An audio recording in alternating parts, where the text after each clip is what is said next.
Hey, Josh, how's it going? Is you abuna? But yeah, how you doing? Hopefully you're doing fine.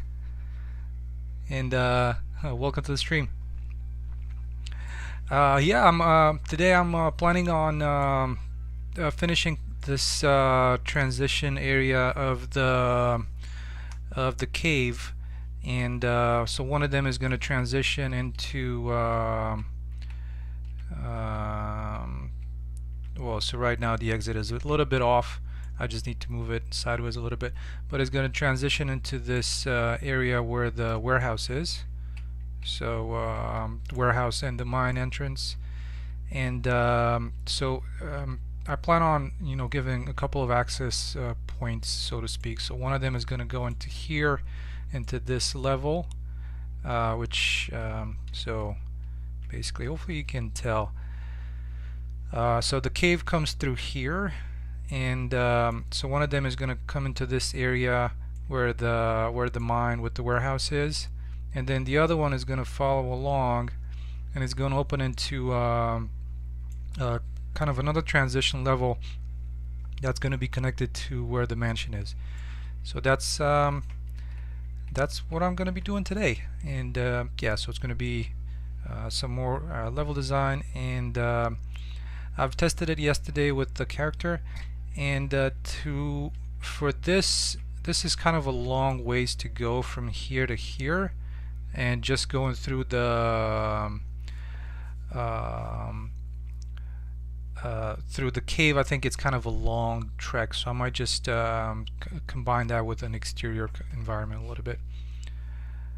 Um, oh, that's awesome! Yeah, good on you. You went full pro with 3D. So so I'm continuing to work on my game, this video game project that I have going on, and I'm getting close to tying in all the areas together, because I would definitely like to make like a pre-alpha build, before the summer is what I'm hoping for. So hopefully that's gonna. And by the way, let me know if the audio is working okay for you. So I'm hoping that that's going to be the case. No life events interfering and so on. But yeah, still a passion project for me. So I keep moving along, trucking along, so to speak. It's enjoyable. I mean, it's definitely a passion project. So, and yeah. But anyways, so what I'm gonna try and do is I have these kind of cliffs from Megascans, and okay, great. Oh, okay, key presses. I guess the microphone is pretty good then. Um, so yeah, I think um, that's and I don't have a mechanical keyboard, so you can imagine if if you can hear the key presses with a mechanical keyboard, it would have been pretty loud. Let me see if I can turn down the mic. Maybe that's gonna work out a little bit better. Hopefully. Yeah, I just have a headset, so it's all that I can get now. So. But yeah. Anyway, so what I was gonna say is throughout the cave, since I want to have some contrast along, in certain locations of light, um, and I just don't want it all to be completely, well, not completely dark, but dark.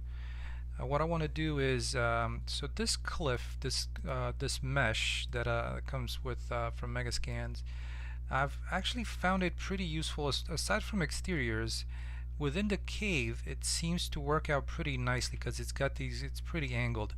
But the one thing that I don't really like, and that I want to bring it into Blender and do some changes to it, is I don't want all this edge around it.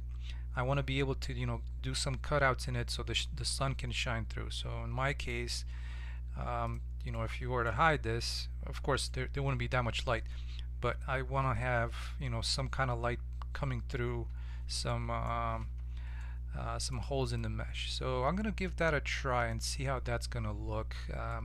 Gonna do a little bit of blendering here, and let's see how that turns out. And let's see, where do I want to export this? And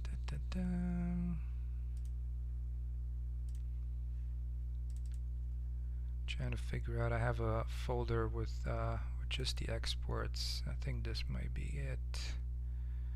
Massive Nordic cliff. There we go. Let's start Blender.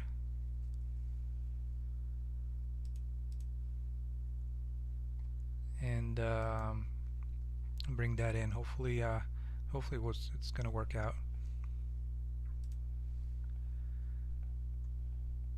Let's see, where was that? Here. Exports.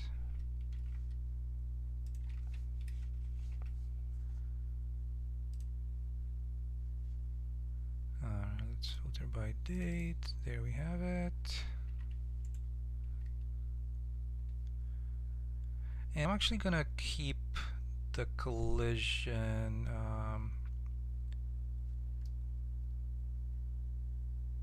at least for now.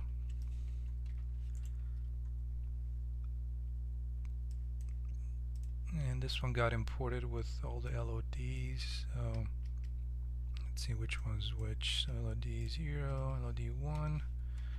Gonna be deleting these and clearing the parent. Alright, so what I'm trying to do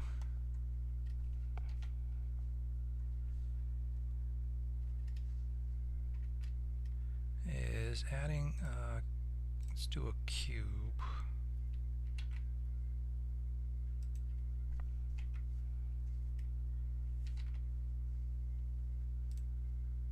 Just cutting the bottom section off of this mesh.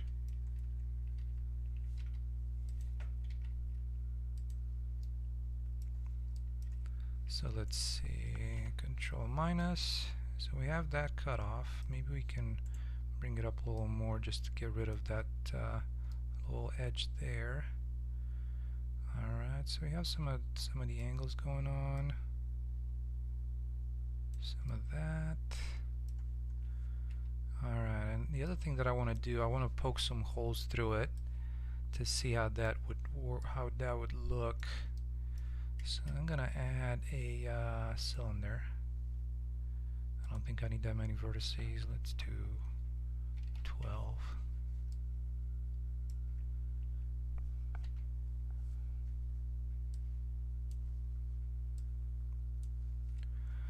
Oh, you know what? I get that question a lot. It's just that I don't use it as much. So I'm so used to the shortcuts, I just don't want to spend the time. I'm lazy, so I just don't want to spend the time to you know, set up all my shortcuts, import all my add-ons, if they even work anymore with 2.8 or and newer. So in the end, they both do the exact same thing. It's not like I'm gonna benefit from one or the other, but that's the reason. Hopefully that makes sense.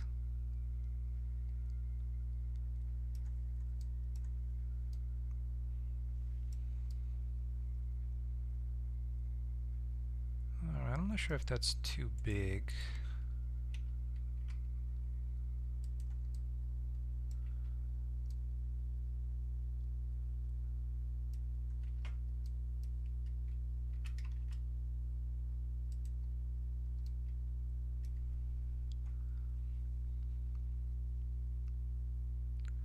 Oh, they did improve Boolean. Yeah, you know, that's the thing. I keep on hearing good things about it, and I just every single time I get lazy about doing it, or I'm just like, okay, you know, I already have it installed. So yeah, I guess it's a matter of laziness as well. So I'm sorry to say so, but.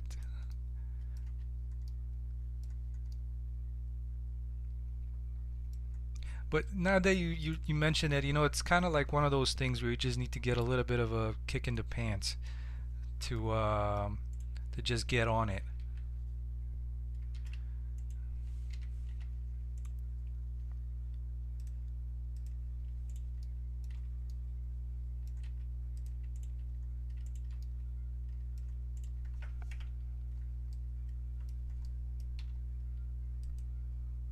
Hey Mario, welcome, welcome.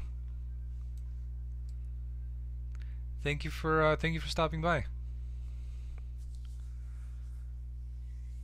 Exactly. And the other thing is, especially with my needs, is I don't use them. Yeah, so you probably use Blender a lot, but for me, I the only use that I get with Blender is stuff like this, where I literally just take a mesh from Megascans and I'm like, okay, you know what? I need it to be this. So so yeah.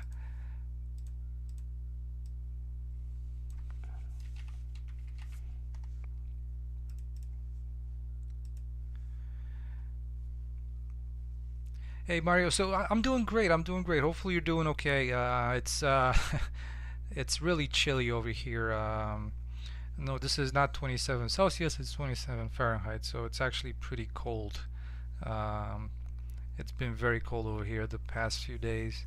But at the same time, I get to stay inside and work on this stuff.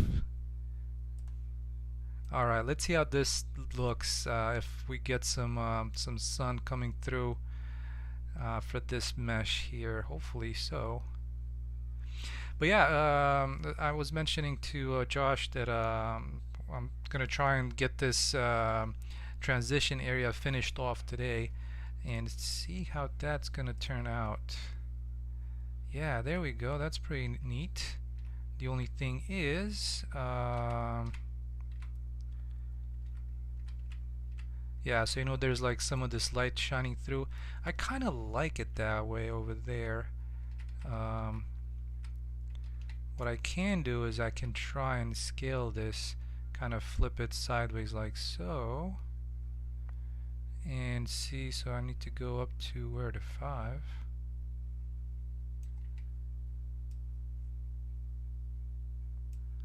I want to see if that other actually nah, I think I'm just gonna leave it the way it was. Alright, so some of that light coming through. Initially it was kind of that big hole in it, and even if I bring it up a little more, that could work. There's some light shining through over there, though it's a little high. Let's see if I just bring it down like so. Actually, yeah, that works. I think that works out pretty nicely.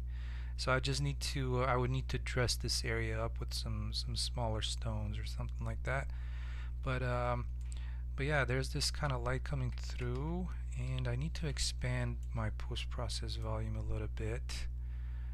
That's a blocking volume. Let's see, post-process. And let's see, where's my post-process volumes here?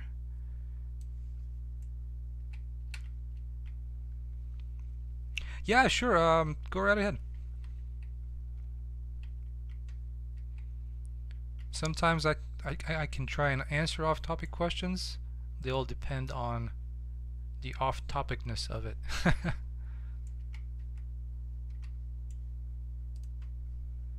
Alright, so those are procedural foliage blocking volumes. Where is my K volume? There you go. That's it there.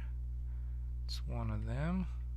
I think that extends to about where the exit is gonna be, but I'm gonna need another one for for this section here. So, and I think I might wanna make it just for that section of the cave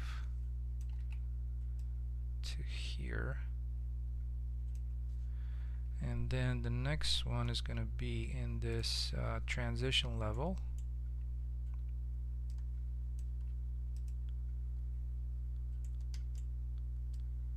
To cover this area. Alright, I think that should work.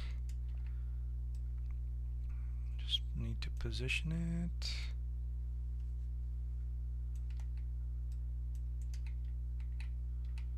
Alright, there we go.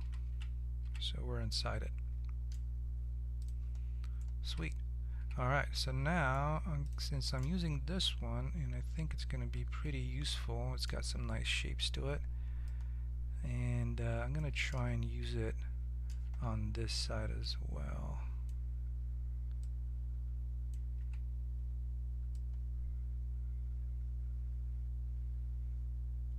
Let's see how that works.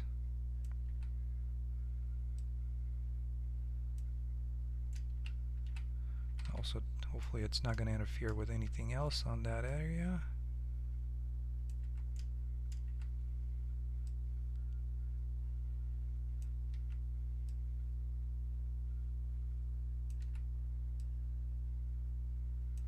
Alright, that's pretty good.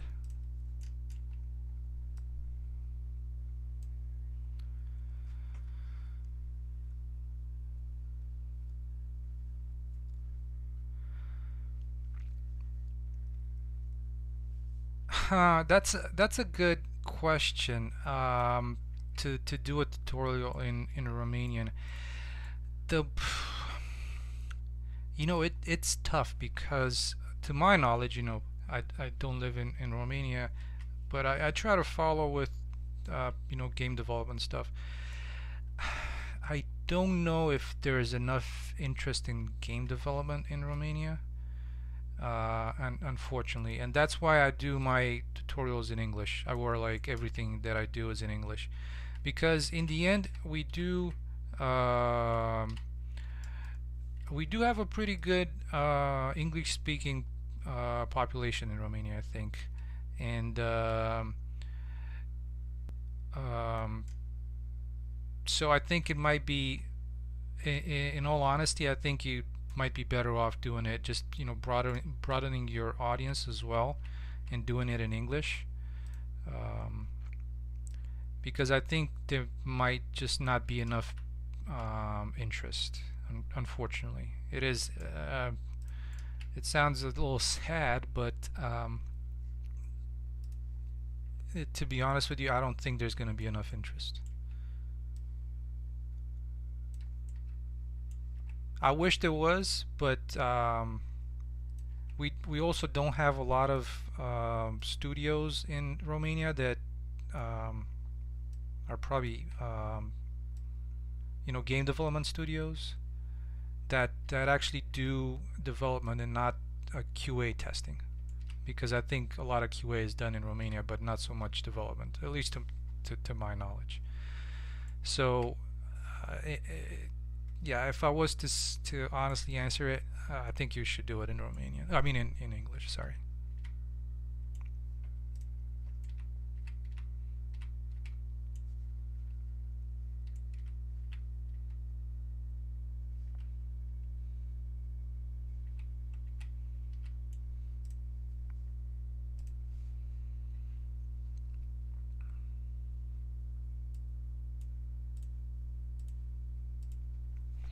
It definitely sounds like a really nice pipeline, because um, I'm not entirely sure if there's been uh, quite a lot of them done, like from zero to hero, so to speak, right? At least to my knowledge. So I can definitely see um, a very big usefulness of it.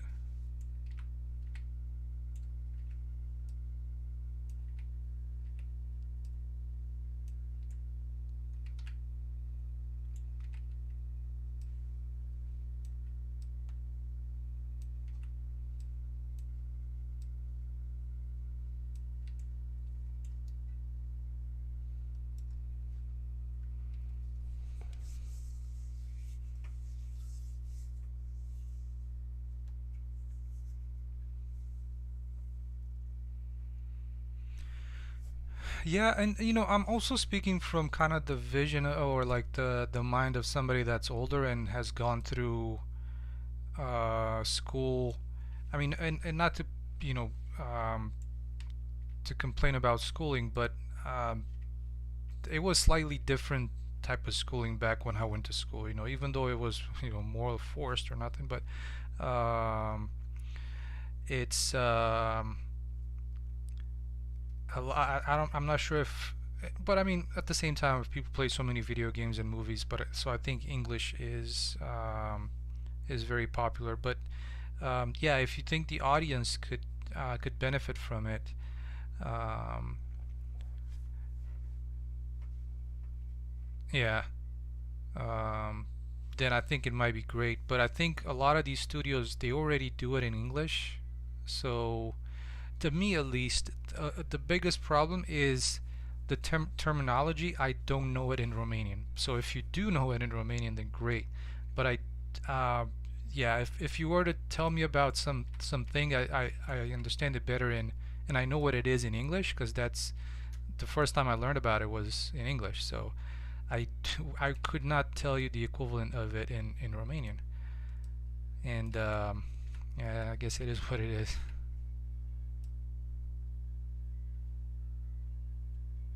But I mean, if you already looked into it, I would say go for it. If again, this is just my opinion because um, my main language now is English, so uh, I guess that's the only unfortunately that's the only insight that I can give you.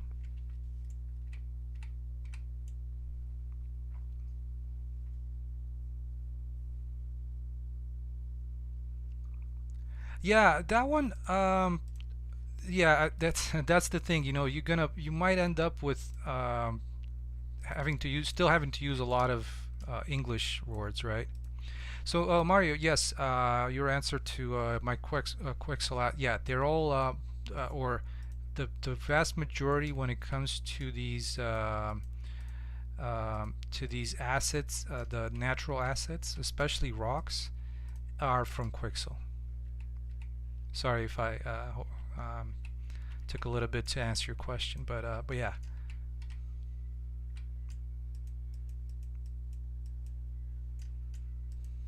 Because they're so versatile. That's the biggest reason behind it.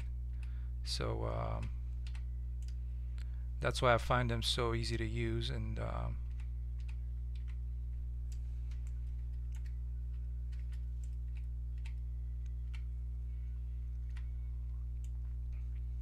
so Josh, hopefully that gives you an answer. I would definitely, if you want anybody to have a look at it once you're done with it, kind of give you an honest opinion.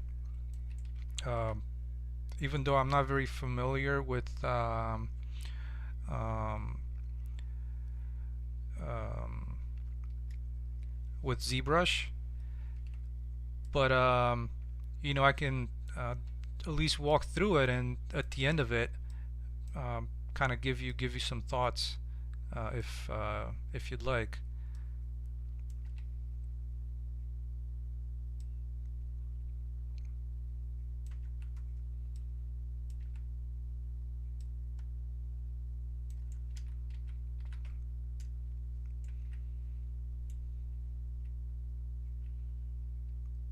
Yeah, I would love to see what you come up with. And again, having a tutorial in Romanian, since there's not a lot of them around, uh, and if any, that'd be lovely to see. At least not that I know of. I'm not saying if any, but not that I know of.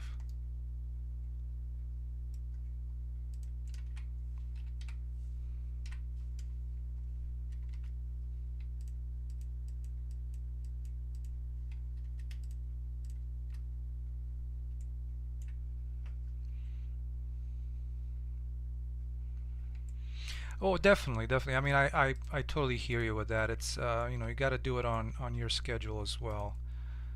That when it comes to streaming and doing tutorials, that's how I also do things.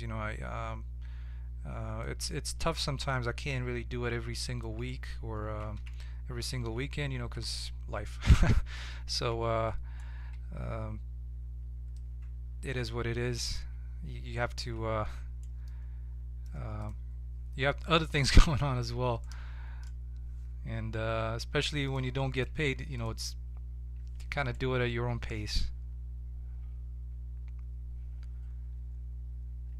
Alright, so this one's turning out pretty nicely. Let's see, we've got to address this kind of gaping hole here, and I actually have some pretty nice rocks. Um, Mario, what do you mean? Like I do use Blender, like I've just used it now to make some changes to this mesh and actually you know, maybe put some holes in it, or you know, variety of changes. But um, not sure what you mean by merging with the environment. Do you mean like using these extra meshes around here to uh, for the blending when it comes to, you know, kind of blending that rock fall with the world, or not the rock fall, but um, the the cave walls.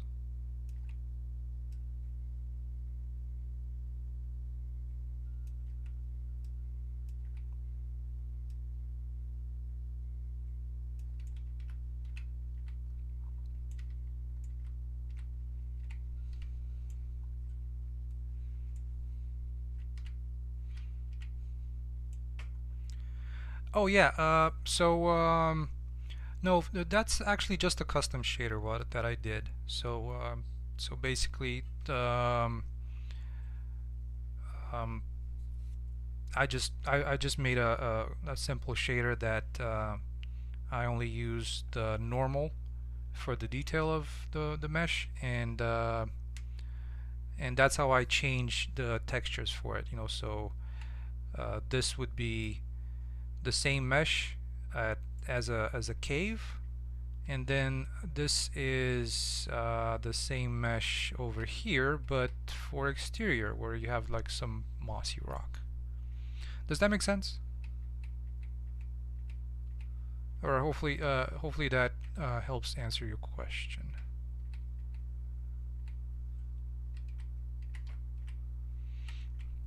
All right, let's see if we can patch this hole around here. Oh yeah, so that's um, was that clear enough? Let me know if I can try and dress up the answer a little bit better.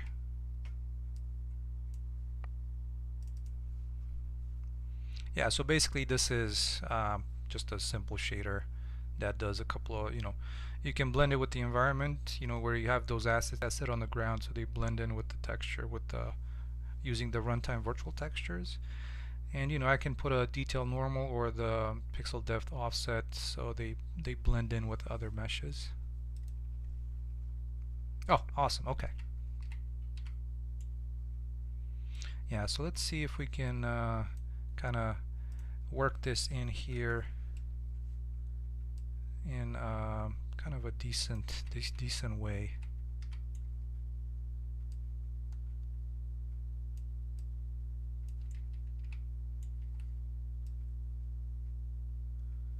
You know, not to block out the light, but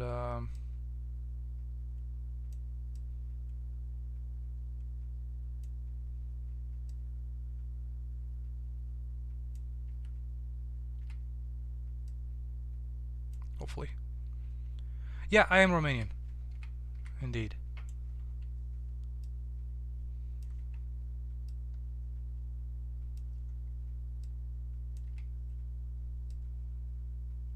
Oh, thank you. Well, I mean, I've been living in the States for a while now, so that definitely helps.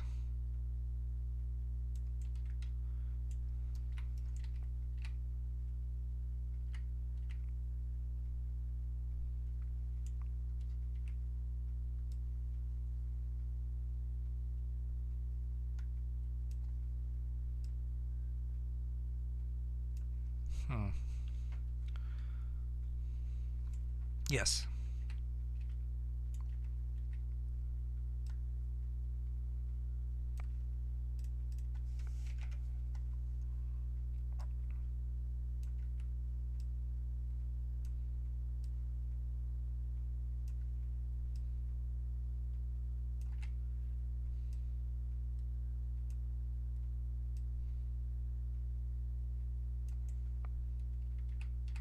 Hey, there's still some light coming through there. Okay, I think that works. You know, on the first inspection, that. Yes. So my monitor is 1080p. Is the quality of the stream kind of not very good? Let me know. All right. So I've already set up a little bit of test lighting over here using those light probes, and I think it. I mean, it's probably not the quality of light baking, but I think it's pretty decent the way it is. So I usually try to place a couple of I'm using this light probes. So I'm trying to use a couple of them. One of them, and also depends on the spacing, right? These could be bounce lights as well, or like the not the bounce lights, but point lights. Oh, that's good. I think that might be, you know what? I'm not entirely sure if that's due to my settings in OBS or how this comes through when it's live. I'm wondering if it might be when it's live, it's lower quality. I'm not entirely sure. I wouldn't think so. But yeah, thank you for letting me know. I'll take a look into in OBS and see if that's the case. I'm not sure if you can select a setting for this to be 1080. Yeah. Oh, that's good that it's clear. So anyways, yeah, back to this. So basically what I do is I have these two light probes, one at where the light comes through, and one for the bounce light. And of course you can probably add one more just to spread the light a little more, but for me I think that was pretty good enough. I mean, I think it was good enough.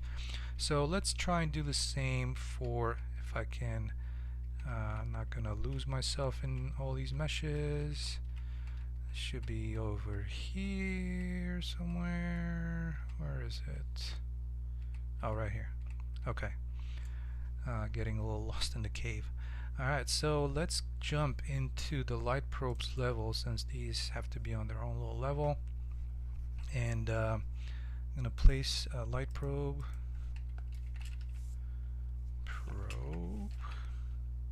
So I'm going to get one down here. As you can see, it already spreads some light. And it works out pretty well for that bounce lighting. And then gonna use another one for somewhere around here-ish, and we can make this, let's visualize the radius, and let's make the radius a little bigger, and also the brightness. Oh, it's not so instantaneous, so maybe 2. Alright, and just to fake it a little more, what I've been using is oh man, I guess I don't want to go outside of these rocks. So let's take a look. It's down through here. This is where a crawling section is going to be, which is actually kind of fun. Let's see. Yeah, so I want to use I have this little plane here with that I use it for, like, the shining from the top environment, just to kind of give this if I was to hide it, it gives that little impression there. So that's pretty good. And there's also a spotlight to help with the strength of the sun. And so I'm going to be doing that. Let's use the spotlight and move it over here somewhere to hopefully somewhere where the sun is coming from. I'll see how this works out. If it doesn't, maybe I'll just rely on the sun.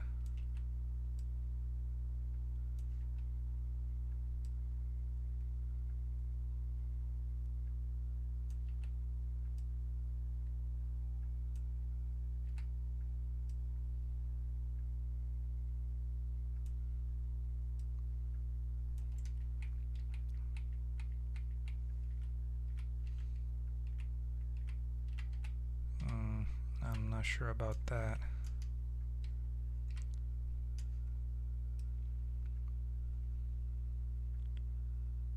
I think for this one, I think the other one was it was blocked by some of the meshes. So for this one, I'm just going to rely on the sun. Just going to leave it the way it is. So, but I'm going to bring that little plane that kind of I can use it for either like shadow entrances, you know, when you go inside a dark place, or for these brighter and I actually selected a fog shape, this one. So for these kind of brighter openings. So I'm going to be doing that, and it's on the light probes level, so I need to not forget to move it where it's supposed to be. And sometimes it's kind of tough to find out when you use all these meshes. I got lost again.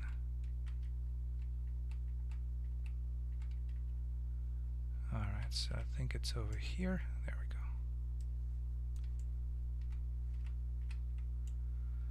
So let's take a look.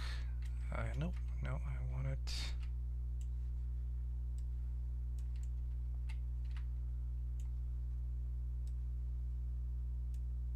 And see, it just kind of boosts the sunlight as well, which is pretty nice, and also the fog around that that opening. So let's make this a little bit bigger. 20 maybe. Yeah, there we go. I think that's pretty good. So, you know, with it and without it, I think it's better that way. So let's play around with some of these light probes, or you know, bounce lights, and we'll see what we can achieve. So let's bring up the light brightness to 2, 3, 5 maybe, and I'm gonna lift it up a little more.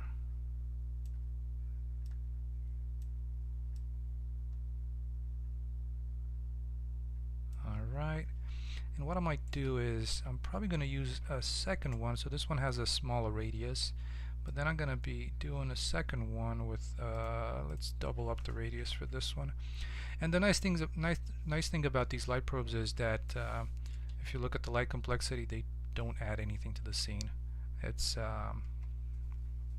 that's what's nice about it. So let's bring the light brightness down. So without it and with it,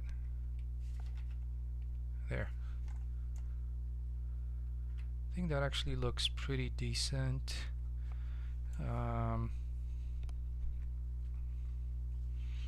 Wondering if I can use another one for the opening here.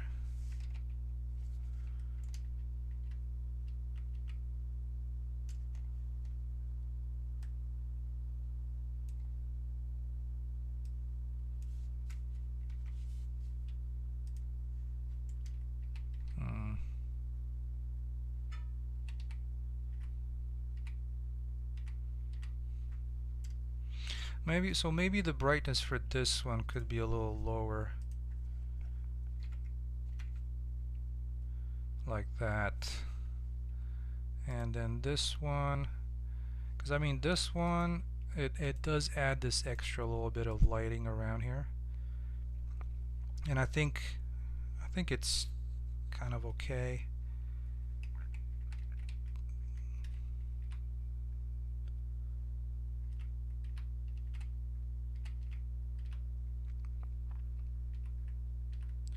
I mean, it's a good starting place. Let me bring this up a little higher up.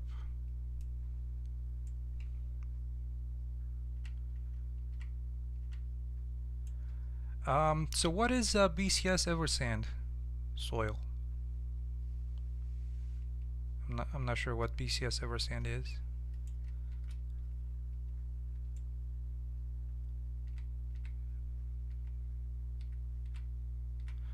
Alright, so I think that's a good place at the moment.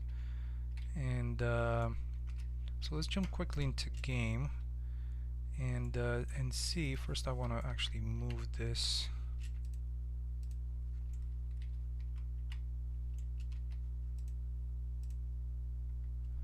to my transition level. Oh, yeah. um, it does. I mean, I guess it also depends on the soil, right?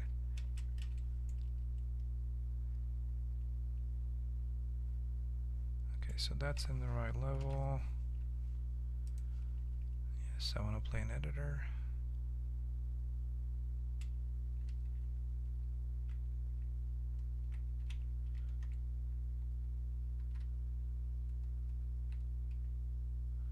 Okay, that looks pretty good there. I'm actually thinking this could be brighter. um,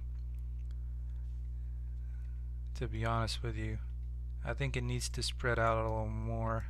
And there's also an issue with, for whatever reason, with my sky, that exponential height fog doesn't really work so well in game mode. So I'm gonna be, let's take a look and visualize radius for this one and also for this one. And let's see if we bring up the brightness.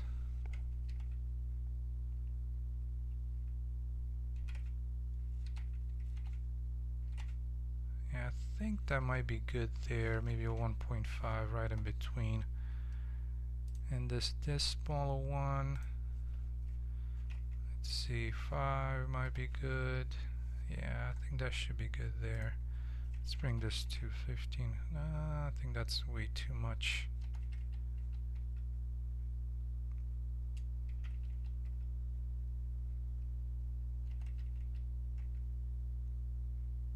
I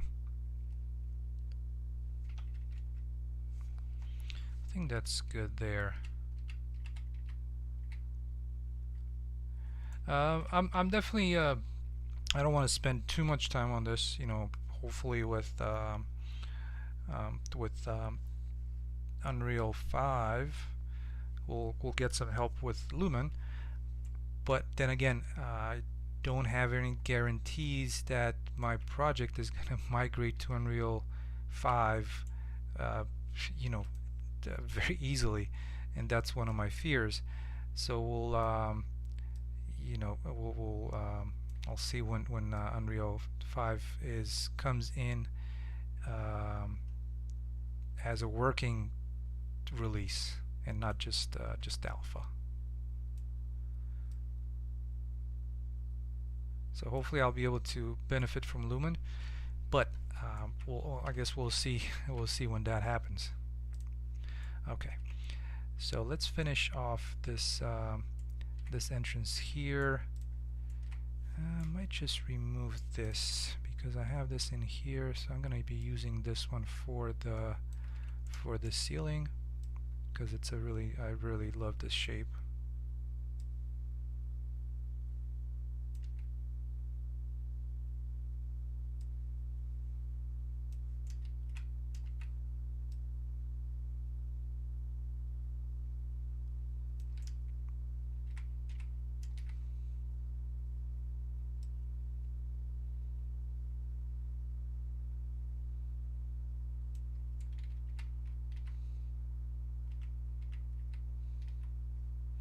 Yeah, there we go. That's pretty good there.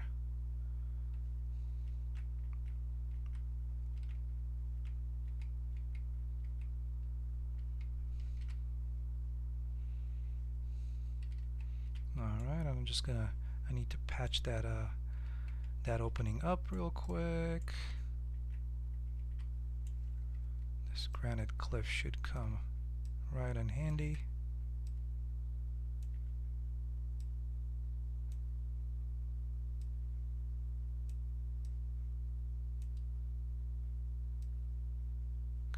new.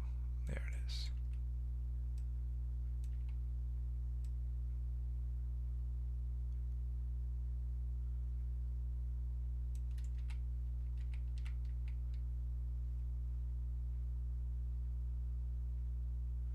Alright, excellent. So let's move on with the sealing of this. And I'm actually happy I tried this out, because I was starting to think of how would I figure out the the sealing of the cave, and I guess it was like staring me all the time. I was right there. You know, plus it adds kind of this this curved angle, which I really like.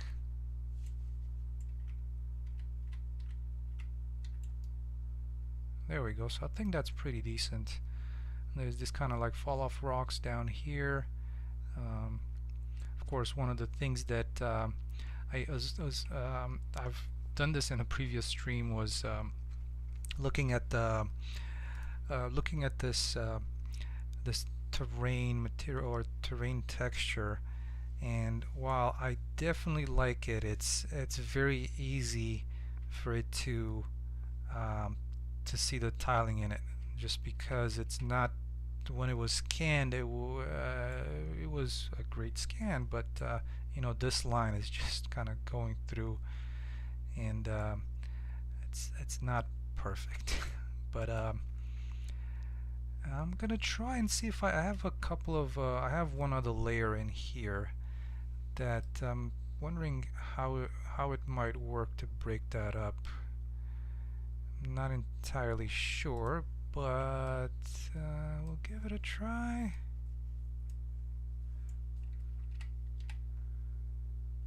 This is kind of like an exterior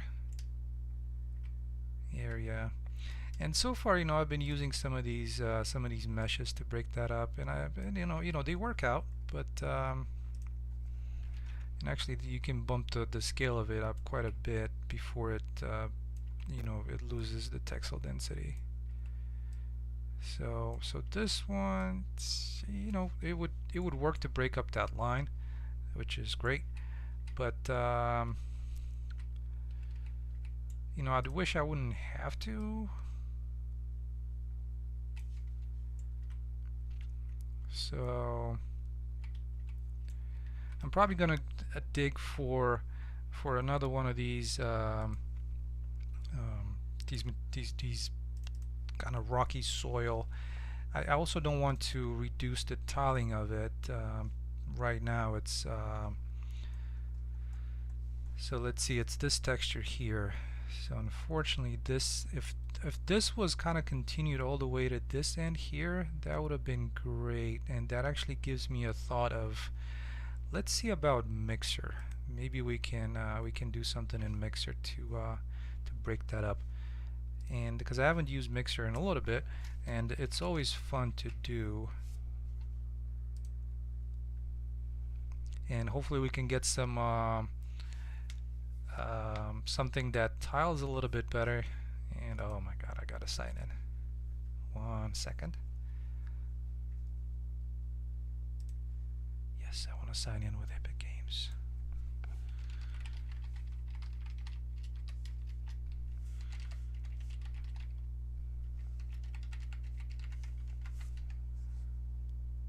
Because the Remember Me kind of, I'm not sure what their cookie is set for, like what, a week or something ridiculous like that. If you don't log into it, it just is gone, disconnects you.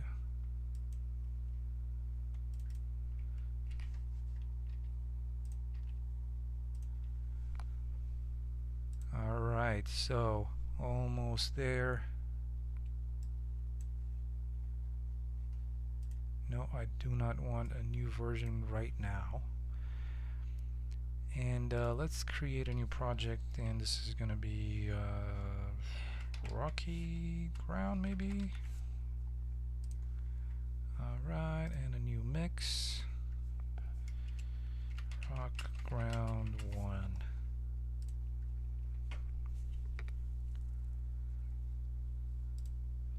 let's take a look at my local library, and I can't remember what the name of it was. Let's take a look in Unreal. Muddy gravel. So let's look for muddy gravel. Is it this one?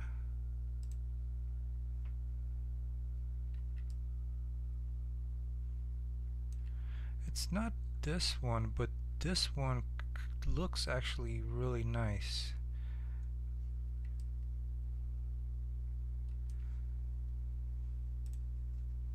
So I'm gonna see if I can make this or remove some of the tiling in here. Alright, so let's duplicate this layer and try and offset this like so, maybe a little more. Come on, we can overlap these, something like that. Let's rotate it by 90 just to give a little bit more variety in it. I guess we're gonna play a little bit with click Quixel as well in this stream. Okay, so I'm gonna take a look and actually add a mask to this. And I'm always iffy on this, if it's like a paint mask or it's not a paint mask. It is mask stack. Since I don't use it that often, it's I do have to keep going through these one more time.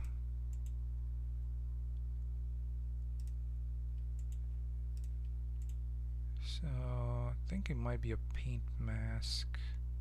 Oh, and the reason is that I don't have anything beneath it, so I'm gonna add a paint mask here. So now it only shows what's below this one. And one thing that I do want to do is the displacement. I don't want to use that, so that they're all the same at the same level. So let's take a look. I'm going to try and paint some of this. So that looks good there.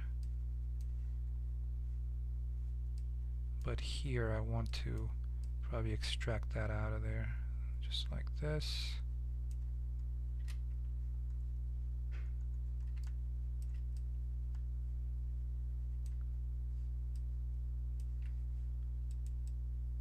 And some of these rocks, because you know these will easily make it so that it looks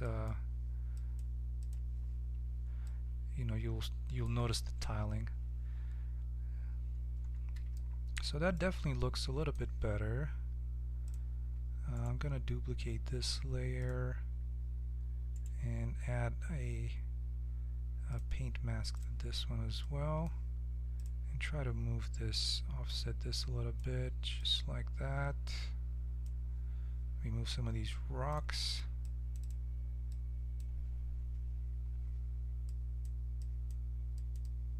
I'm actually really curious to see how this is going to turn out.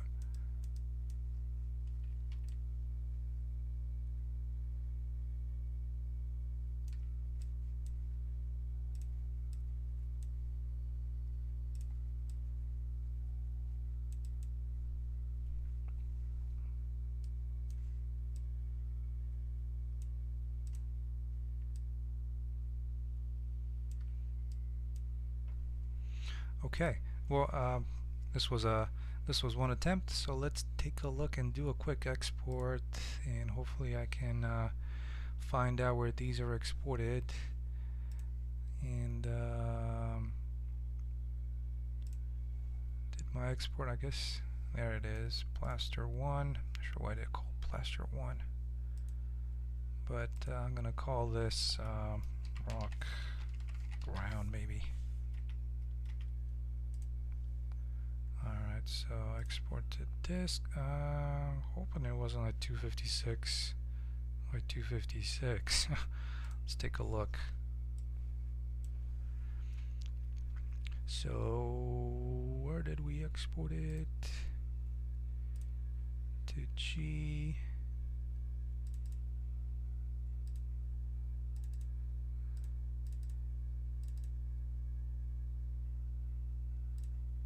There we have it.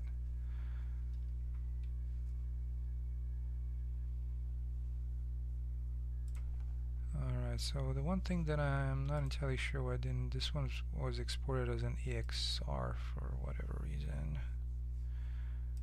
But let's take a look and let's jump back into Unreal and try that texture out, see how that looks.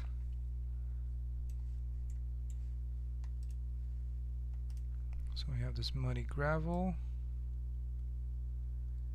and I think I might try to import it in here as well and see how that works. So we have the normal, there it is. I'm wondering if I can import this EXR. Looks very bad. Looks like it doesn't work. Let's see, what did I miss in here?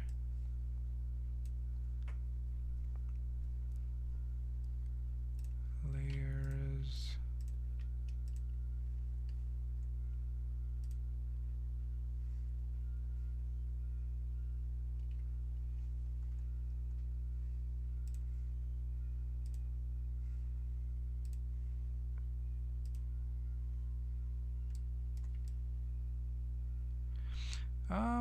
That's actually, it looks kind of interesting though.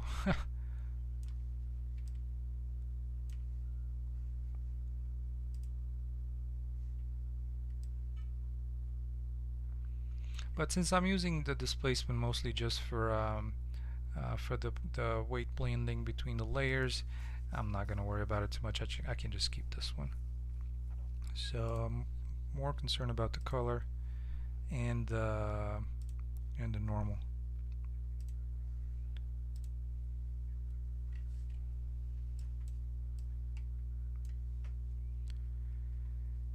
Hey Gitish, how are you?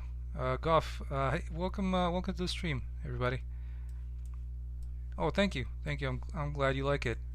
So let's see, what did we end up with? Definitely doesn't look as tiling as the other one. Kind of like it. Maybe we can lower the tiling on it some more, so 0.05 maybe, just to make these a little bit bigger.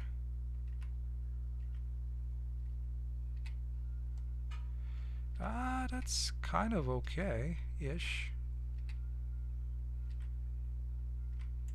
Let me see how it looks from the player's perspective real quick here. That's a little bit too... I probably need a little bit more. It's just got a little too pixelated. I think at this point we're kind of okay. Yeah, this is probably going to be a little bit of work in progress for this terrain.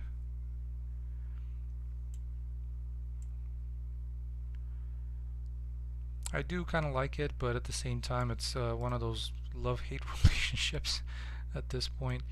So I might just use some more of these to break them up here and there, just you know, something like that. And with the runtime virtual textures, they do blend in pretty nicely. Like, you can't really tell that this is a separate mesh, you know. So you have this little really nice edge that where the blending would be.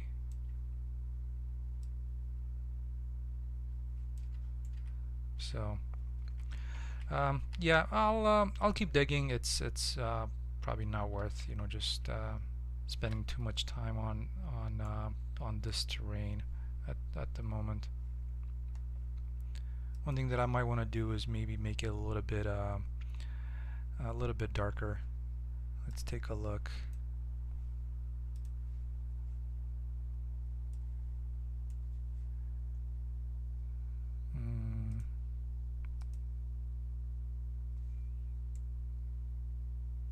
It's actually pretty nice. It's probably a little too dark. It doesn't really gel with the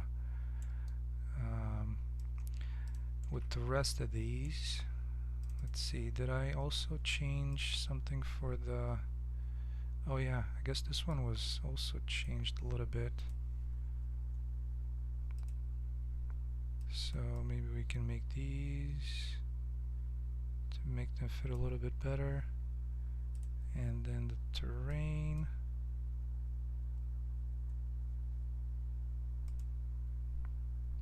That's a little too much. Maybe I can make it a little darker here. Yeah, that's better.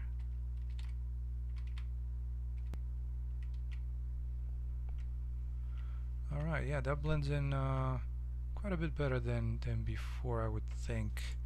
Now it's just, I guess it would be a matter of finding maybe something better for the terrain. I do like this one, but so Goff, this is UE4. I mean, UE5 is not ready for production, so it's I'm still in UE4. Okay, so let's continue with these. And the nice thing about it with these giant cliffs is that I can just grab one and then the bottom, and come on, move them along.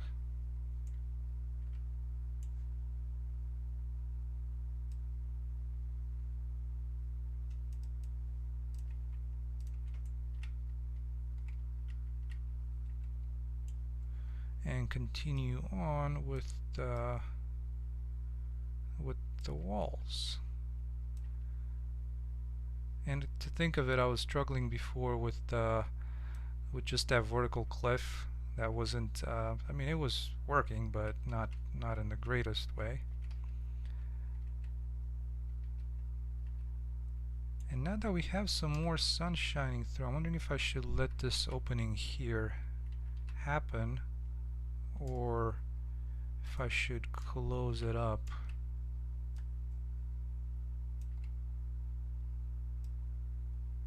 That could be a little bit more interesting to play with some more of this lighting. So let's take a look. Going into the light probes level here and using these ones over here.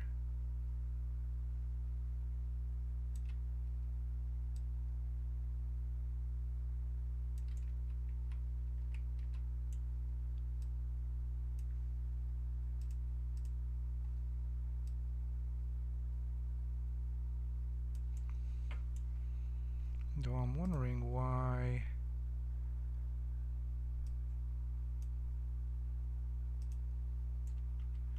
what's interesting is I'm hoping I didn't go over the amount of probes that can be in one level.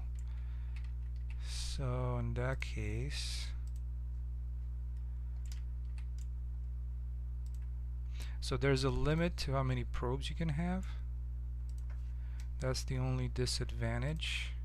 Yeah, so that one came off, and the other one, I think I'm reaching that level. And so unfortunately that's one of the not necessarily downsides, but I think I might have too many of these probes. And the thing with it is, I was hoping that it'd be the probes that are currently visible, but it seems like they're all the probes in the level. So one thing that I'm also doing is I'm disabling some of these probes as the level is unhidden. So since I have, you know, quite a lot of levels in here, as you can see, what I'm starting to do is I'm starting to tag the probes for the level that they're in. So if they're in the, the cave level, and the cave level is being hidden, then I also disable those light probes. So at that point, some of the ones that are that, for example, like these ones, right? There are too many light probes right now. So when the cave level is disabled, then Gitish, that's the thing. There's a limit to the probes, and I'm not sure if it's in a single area, because in this area there's very few of them. I think it's the amount of probes in my current level. So, like if I was to search for light probes,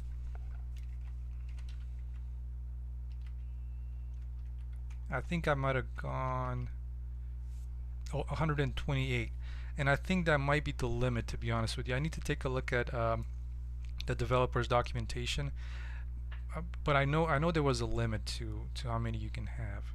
So my guess is that's what I'm hitting right now. And yeah, I would love to have both of these, kind of working together. I mean, I'm not too hung up on having both. So there's that, and maybe I can disable this one and have that one like that. I think that works.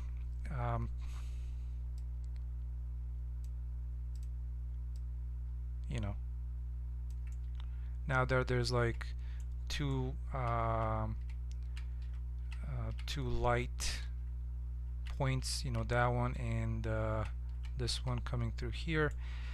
I think it might work that way. So anyways, let's continue here, since we're closing into where the exit is going to be.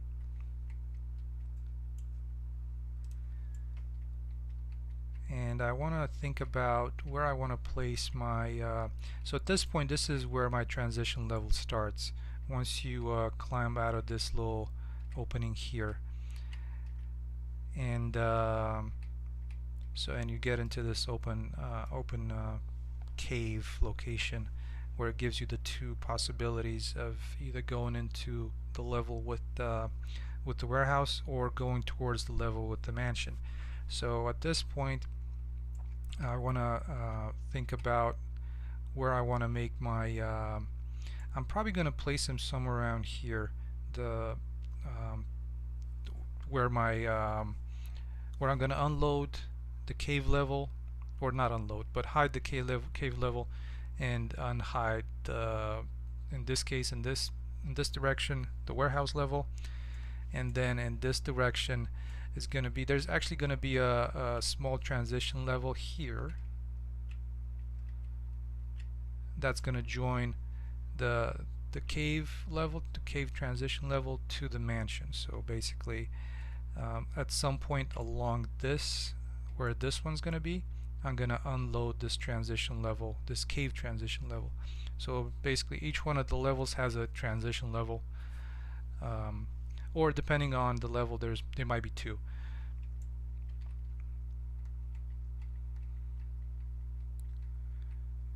So yeah, there we have it.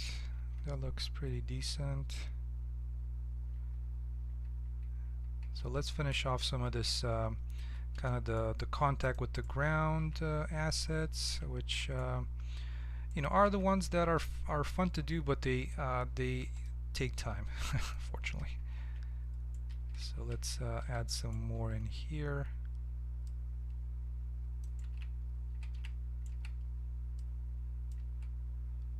I mean, I definitely like to see these this transition between the vertical wall and the ground, because I think these help quite a bit, having these in here. Let's see, where do I want to place them?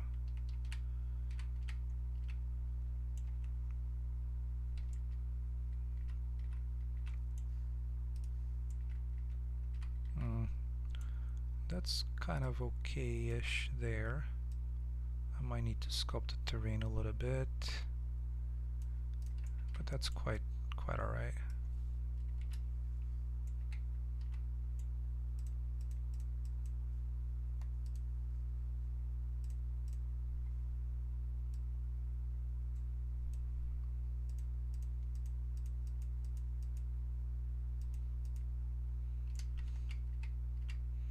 There we go. And the blending happens pretty nicely, which I like. I think that was a really nice thing to have, those runtime virtual textures. They're extremely helpful.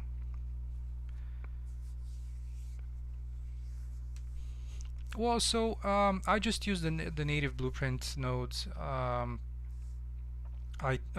have not done for my project anything when it comes to custom C++ code and nativizing that into a blueprint. Uh, to be honest, I don't have a way to compare it with what this would be in C++. But from everything that I've heard from people, it would have to be a pretty complex thing going on so that you'd get any noticeable benefit from blueprints.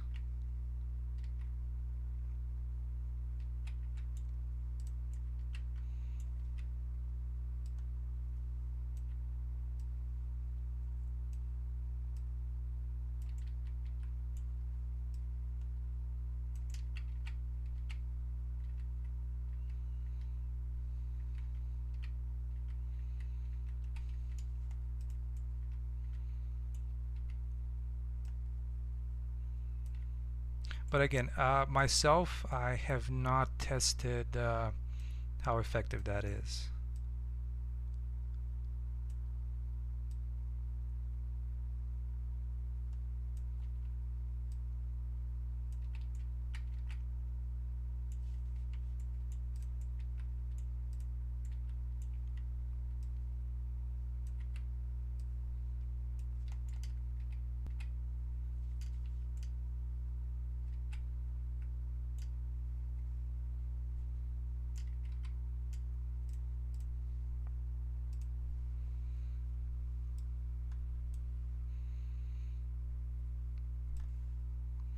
Yeah, I mean, I wish I could tell you more, but unfortunately, um,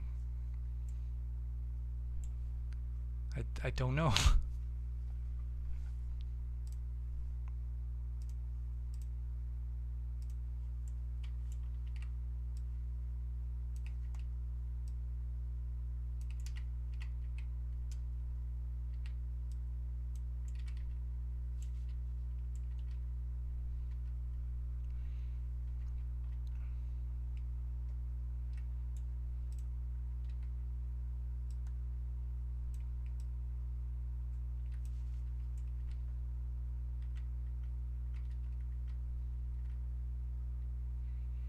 Okay, that looks pretty decent, I think.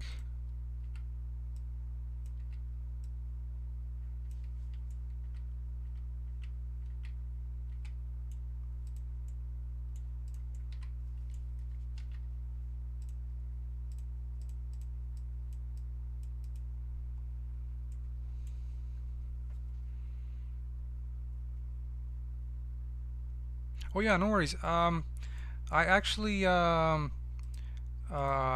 also, I think it's a fourth gen i5. It's a desktop, but it's also one of those 4-core i5.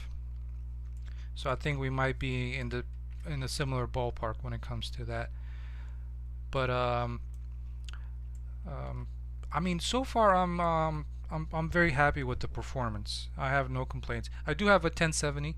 It's I think it's a 3 or 4 year old 1070. So kind of mid-level GPU.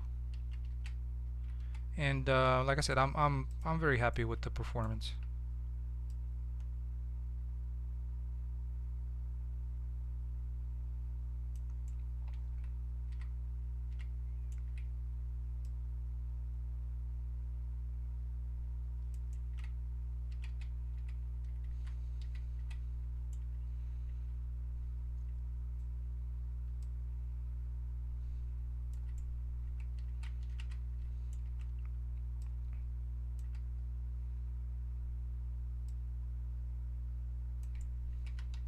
and that's why I want to finish this off, kind of all these levels. So hopefully I can have a build by the summer, and hopefully get people to test it out, and so that way there's you know a bigger variety of machines that I get to test it on. Because I mean I'm gonna be biased and it's like, oh hey, it worked great on my end, but it might not be the same for everybody. So that's why that's what I'm hoping for. Um, to get this out to people, and of course, for people um, to complain about falling through the map, or things like that. That'd be lovely to get some feedback on that. It's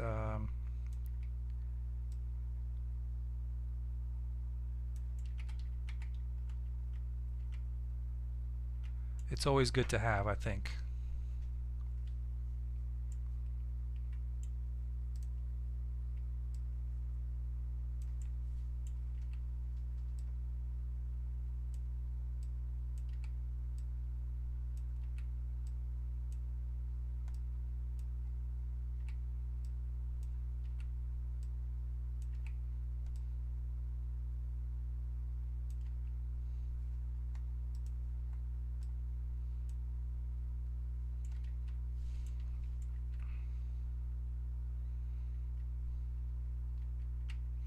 And yeah, my pleasure. If you have any other questions, let me know.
um, oh no, that's awesome. I definitely love these little short gameplay video games. So that sounds like fun. But not to knock the Intel HD card, because I've actually worked on this project on an Intel HD card for a while when I go on vacations and stuff. So visiting family, and they're actually more powerful than you would think. It was able to run it bravely, so I was actually surprised.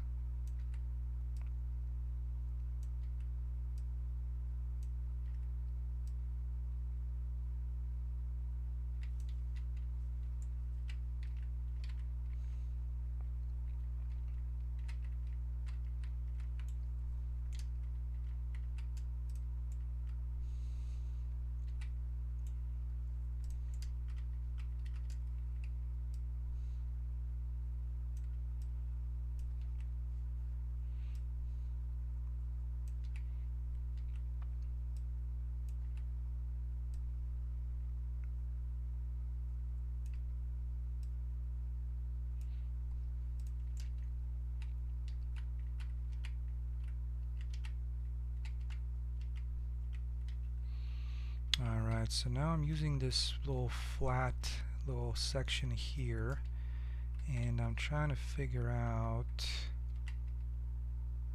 I'm trying to figure out how to blend because the edge is not perfect. So maybe let's see if we can use.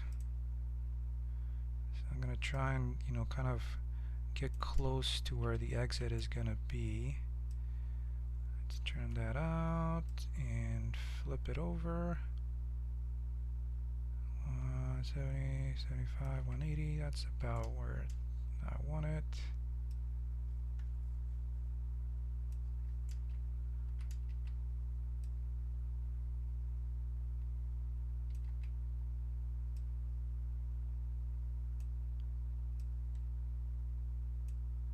I think that's gonna work. Yeah, that's not too bad.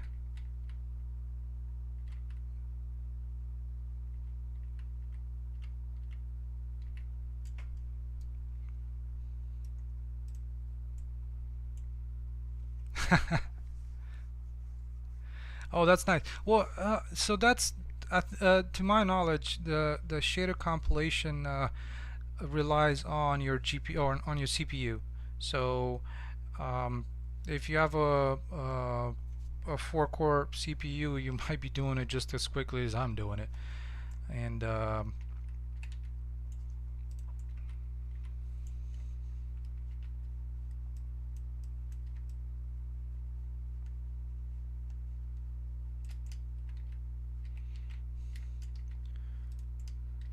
so yeah, I know when I have to compile, and I have a ton of shaders, which probably more than what I need, but I know I have to wait for it to, and it's taking some time.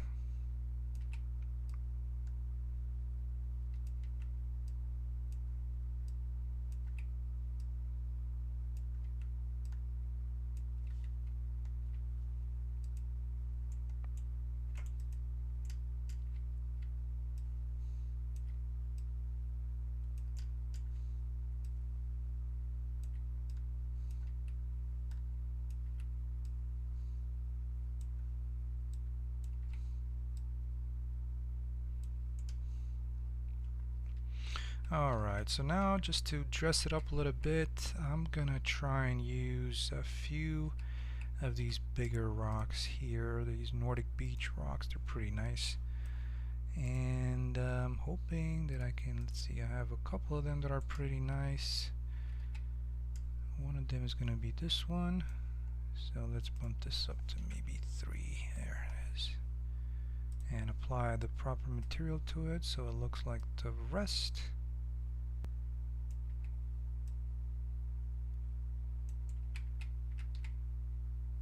There we go, and let's see, I do have a pixel depth offset with it, so that's pretty good there. Let's see, maybe move it and place it somewhere about here as well. Hey Mawson, actually, no. I wish I knew more about God of War, but no, this is a cave for my own project, and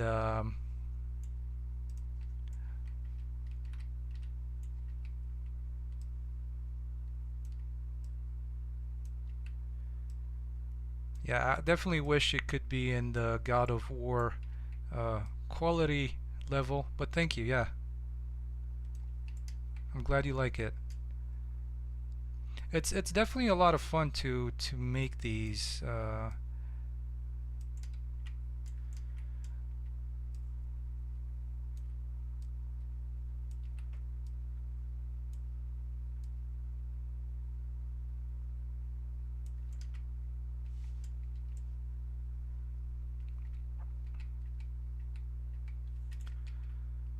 Alright, so let's see, we're maybe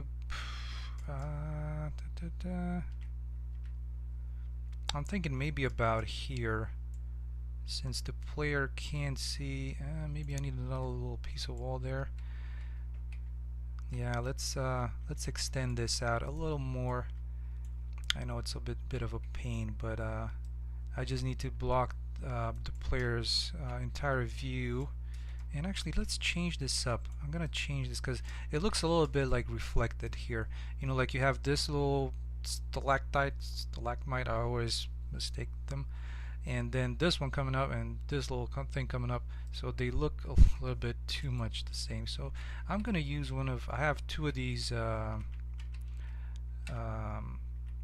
you know, now that I look at this, these actually also look a little too similar. Let's see, maybe we can rotate them a little bit so that they don't.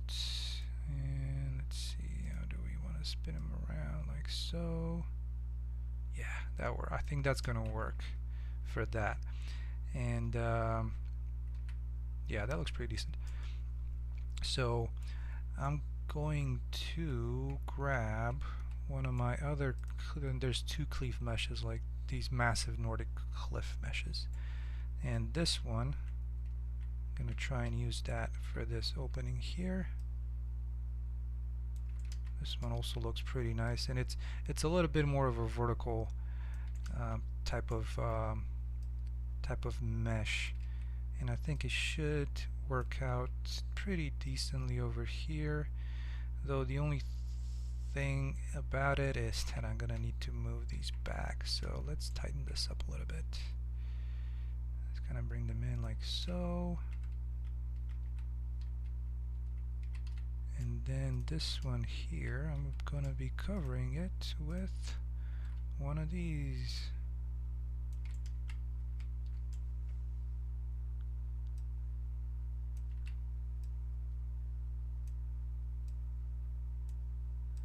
And the nice thing about it is that they all share the same, even though they're all of them, they're like different rocks from different biomes, so to speak.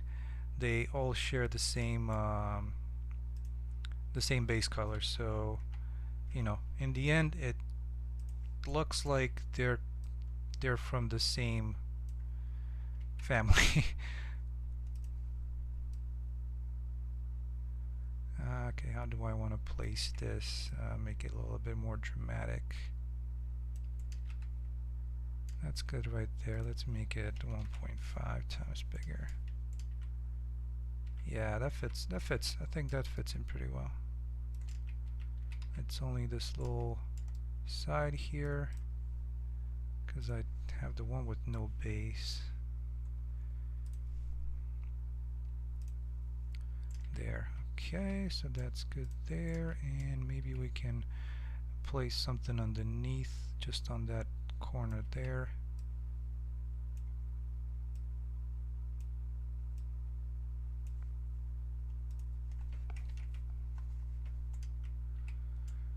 So that you can't really, I mean, that I don't really like that edge there.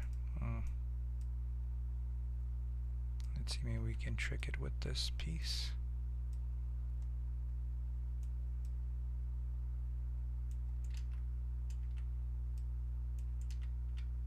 Okay, that will work. All right, so let's see what we can do over here.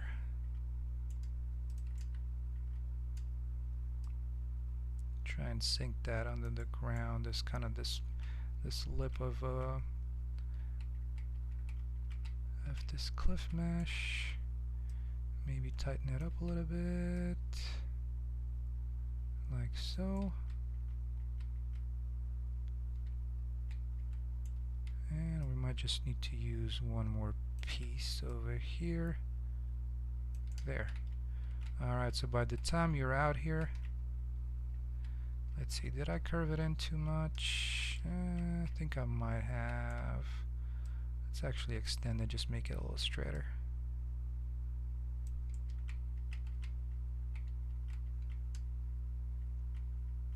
Alright, so about here, you're not going to be able to see what comes around the corner, and I'm going to be able to load that transition level just fine. Okay, so let's finish this off, and I think we'll be good for this stream. I don't want to go too far with it.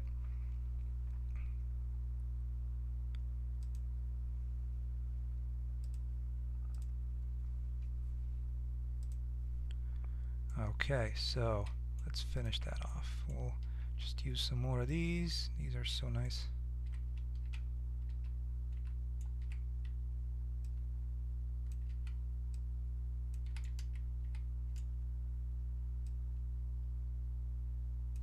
Yeah, that fits in pretty nice.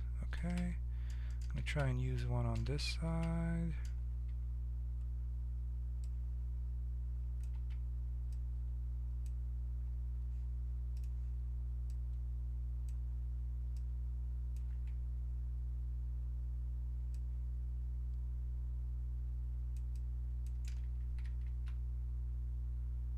Hey, that fitted in pretty nicely.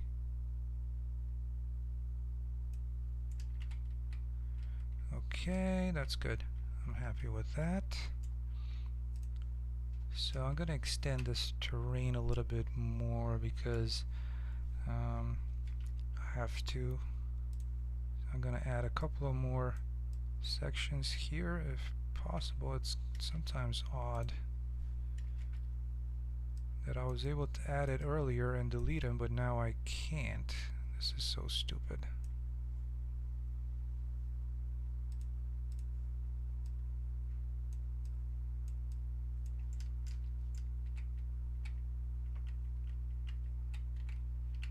That is silly.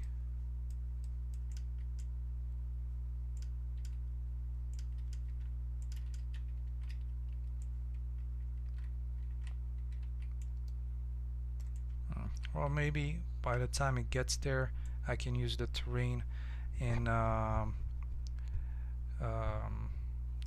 next transition level. So I'm gonna add that in just for like kind of a placement for now, and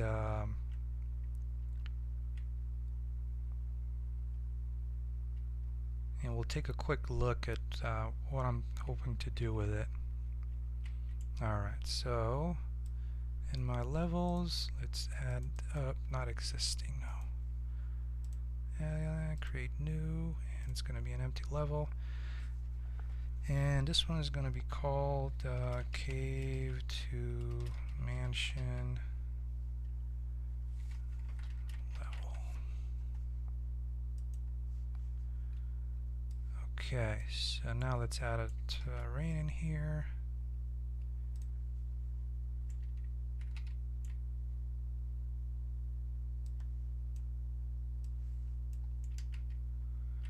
I'm gonna need something a lot smaller than this, but let's try and place it where it's supposed to be.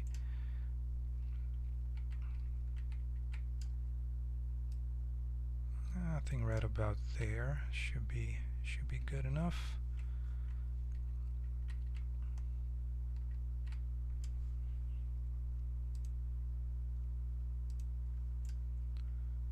One by 31, that should fit the bill from what it looks like. Yep, that's coming all the way there, and over here. Over here, I hope I can extend. Let's see, maybe I can add a couple more components to have 10 and 10. And I think that might be good enough. I might just go a little bit less on this side.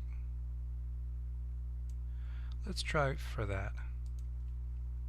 Alright, so on this one, what I'm going to do is I'm going to rotate it around a little bit, just like so.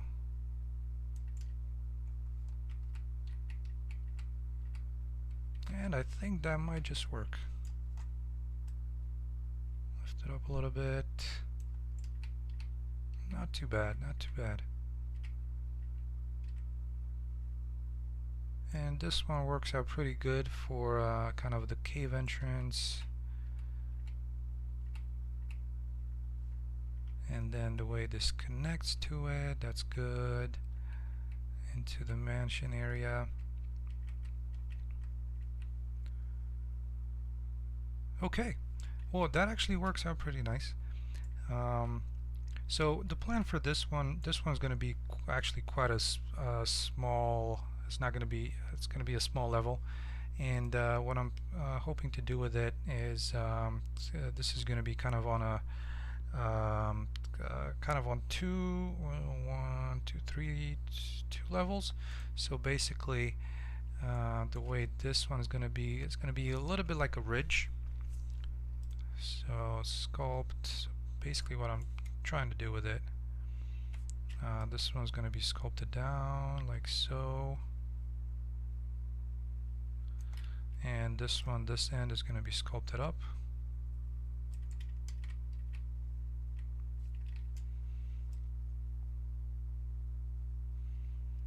Let's see, we can do a little bit of prototyping here. So flatten, one target over here.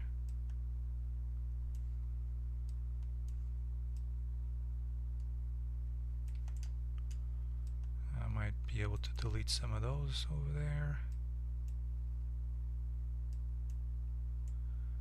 Just like that, and then this section here is going to be sculpted down. Oh, actually I went back up. So sculpting it down here.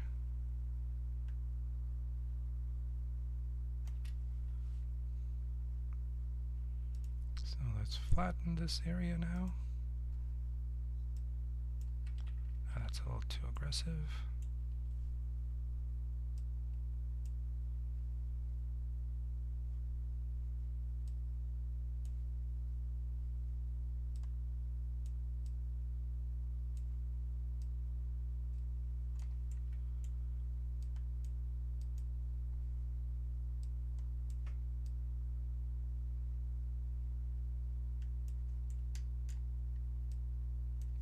And something like that. So when you come out of the cave, this is where you're gonna navigate all the way. It's gonna kind of direct you all the way to this area of the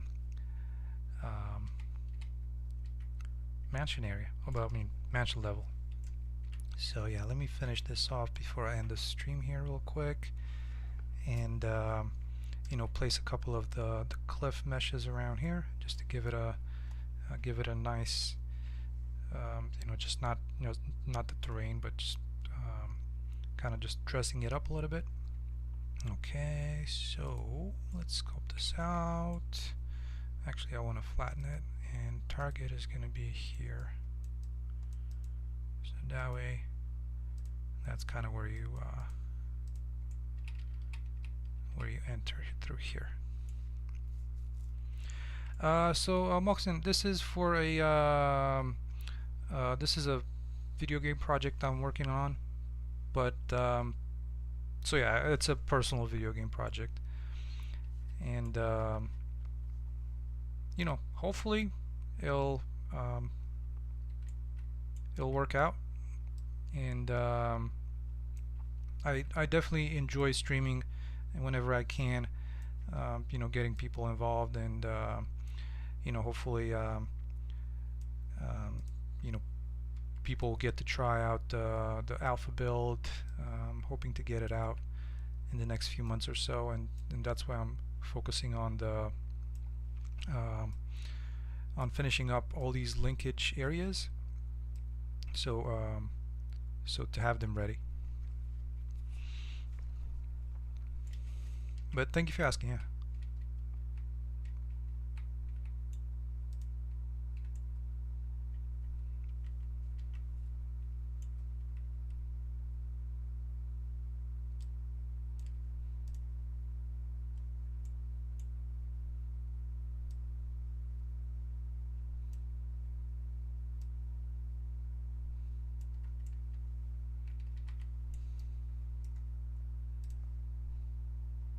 Alright, so let's apply the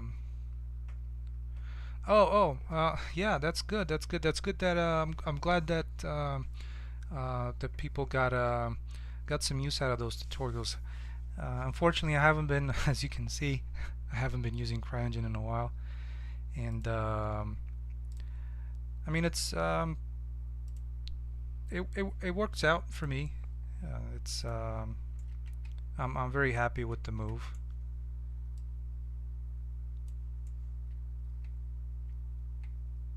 because there was I was getting frustrated at some point, and I decided that it might be better for me to just switch to try Unreal out. And I think within a couple of months of trying out Unreal, I was like, okay, this is it. So I just made the switch.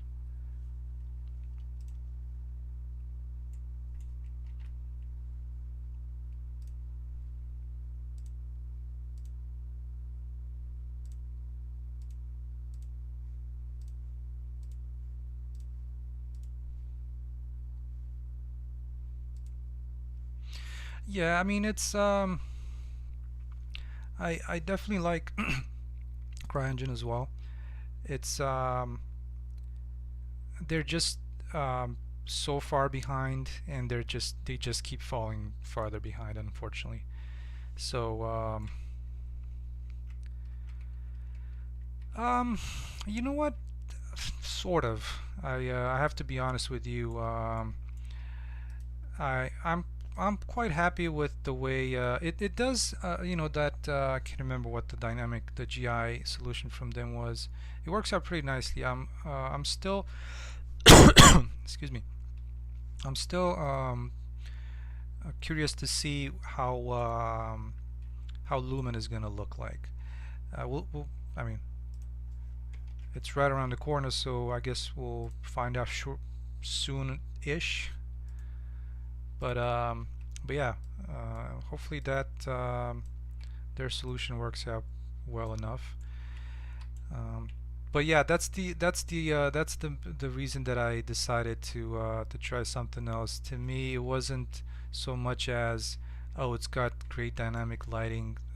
There were so many other factors that were just holding me back, and I decided, you know what, let's try something else. So yeah.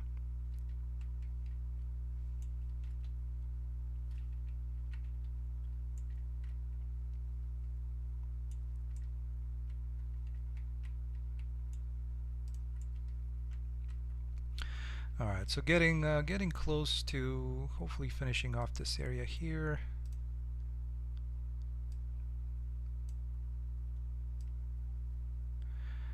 Yeah, that's the thing, and with the help of blueprints, blueprints I definitely enjoy.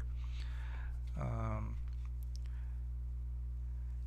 oh yeah, and Gitish, that's definitely right. It's and I think the biggest, another thing with me is I think Epic is a lot more stable company than Crytek, in all honesty.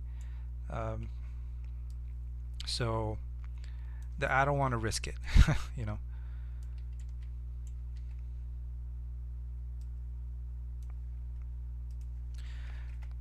But yeah, I mean, I definitely hope they work their things out, and that hopefully they'll be able to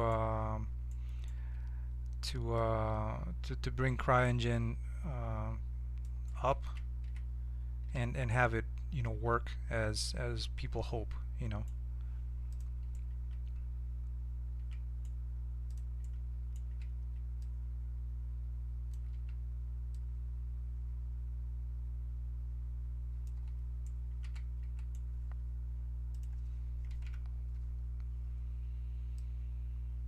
But yeah, like you were saying, Itish, it's um, the royalties also play a huge factor in this.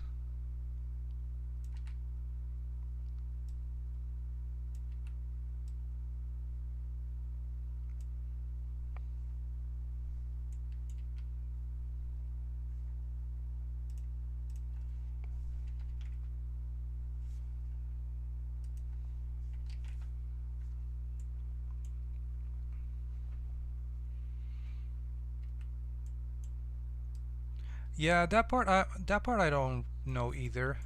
I couldn't tell you.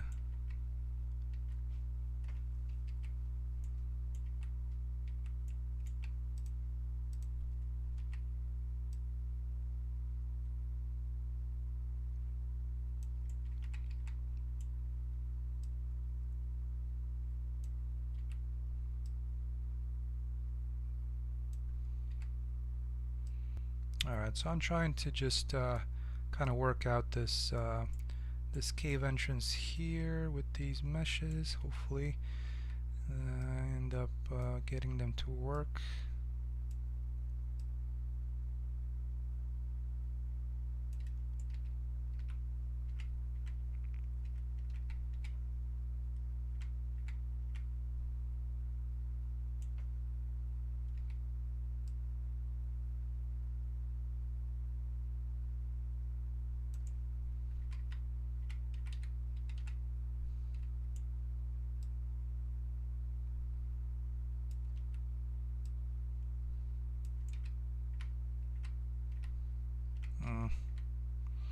Trying to figure out what might work best for this this little bit here.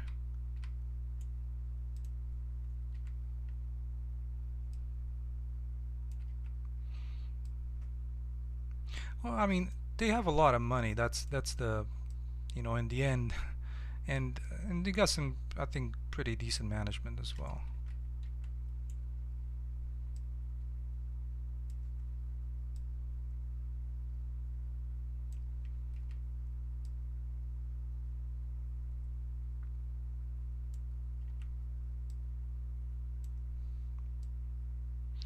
This is sometimes the toughest part of it, just piecing these these things together.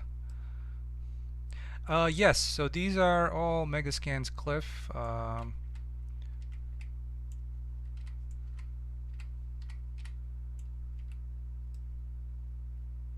With some different textures applied, you know, that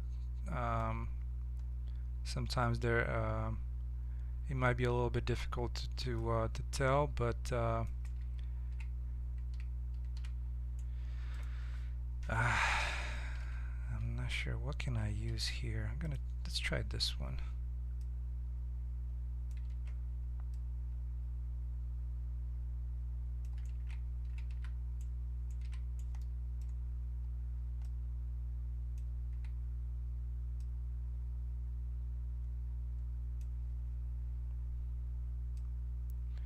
I always hate when I end up with these these ends that they're always tough to piece in together.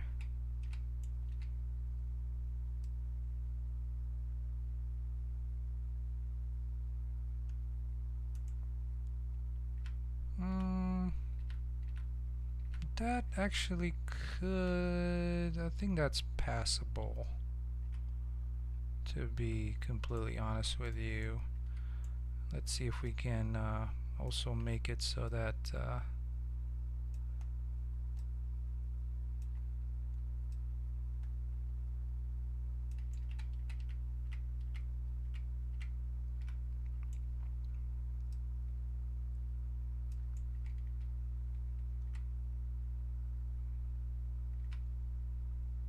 yeah, this seam is like the only thing that kind of bothers me right now, but I think it could be hidden.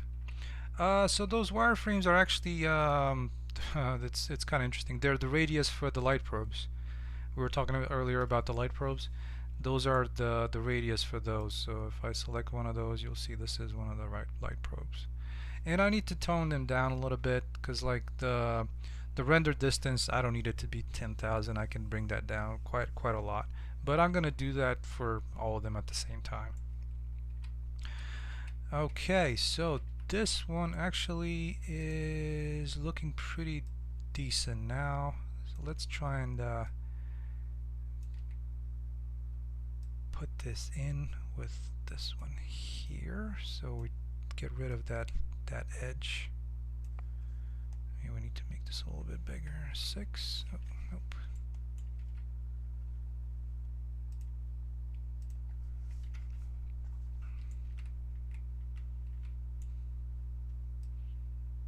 Okay, that's pretty good. And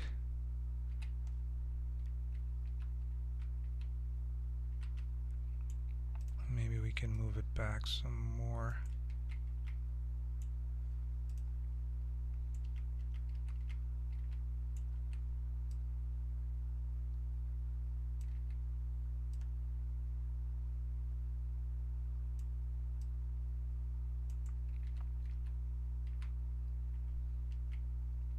Hmm, that will do for now. I might just tweak them a little bit more later. Alright, so the thing is, when the player is about here, this might be a little too close, so let's move it back some more, just like that. Okay, that's pretty good. Man, what's up with those spam messages?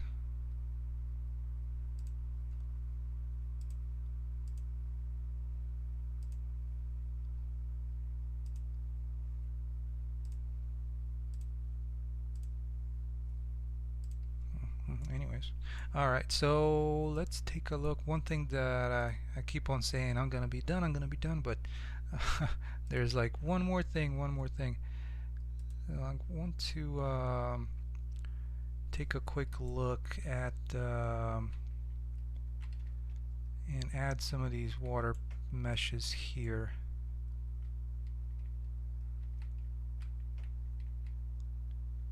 And these ones I'm gonna be doing on the grid. Let's change that to 100.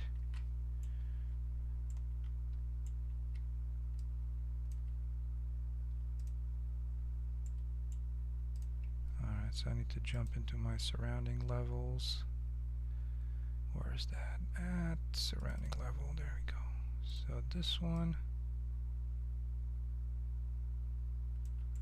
Oh, I didn't realize these things were so big. Alright, let's do 5,000.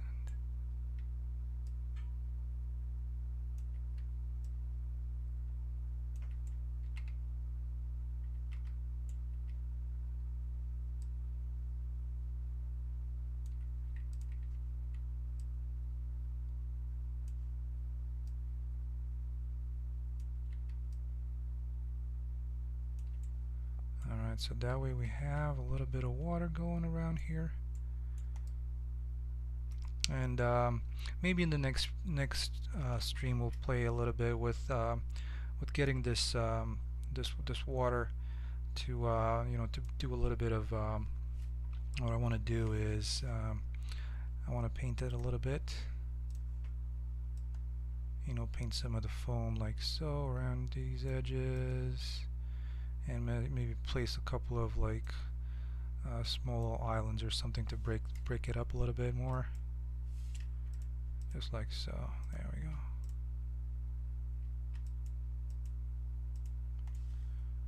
Alright, pretty good. And let's since all of these are on a procedural foliage volume, I think that might look okay-ish there.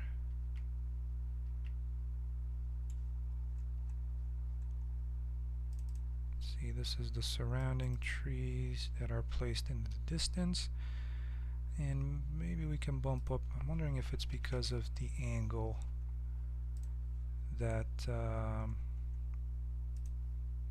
there. Okay, just so that you know, we bring them closer to the edge and just hide some of the pixelated mesh that's further in the background. Okay, and so that's pretty good. Maybe we can just throw in a couple of these over here, just so that it hides some more of that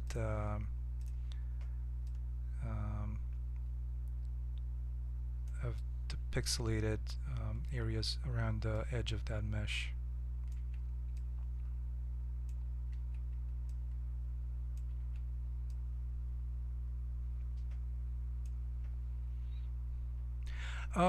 Well, so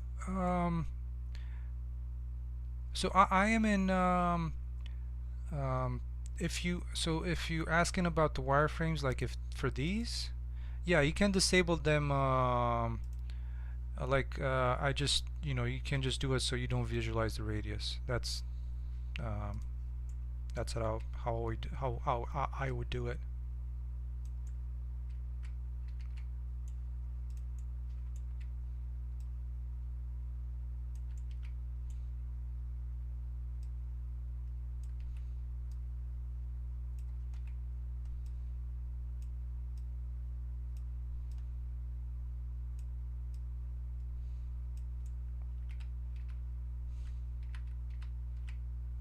Okay, there we go. Um, I think those fit in pretty nicely.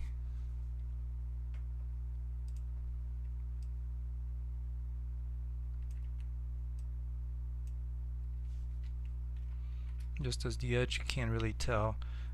That thing is pretty far back. So, anyways, well, that's gonna be it for me. Um, I'm probably going to be working offline to adjust some of these, just the minor adjustments. And as far as the other exit, this is pretty much this is going to work identical, and it's just kind of a rinse and repeat. I don't want to bore you to death with with this section as well. And so yeah, I think we're coming up on 2 hours now. Yeah, almost 2 hours. Thank you everybody for stopping by and checking the stream out. Hopefully it was something interesting to watch. Maybe gave you some ideas on doing things. So we'll see you next week on to another stream, and hopefully we'll look maybe into some gameplay elements. So if I get to work on some of them this week, maybe we'll look at what I'm hoping for. Maybe some saving, like loading and saving. Player location and some of the minor things that I've implemented so far.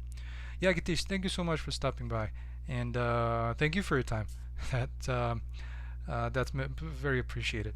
All right, so everybody have a great start of your week, and take care. We'll see you in the next one. Bye.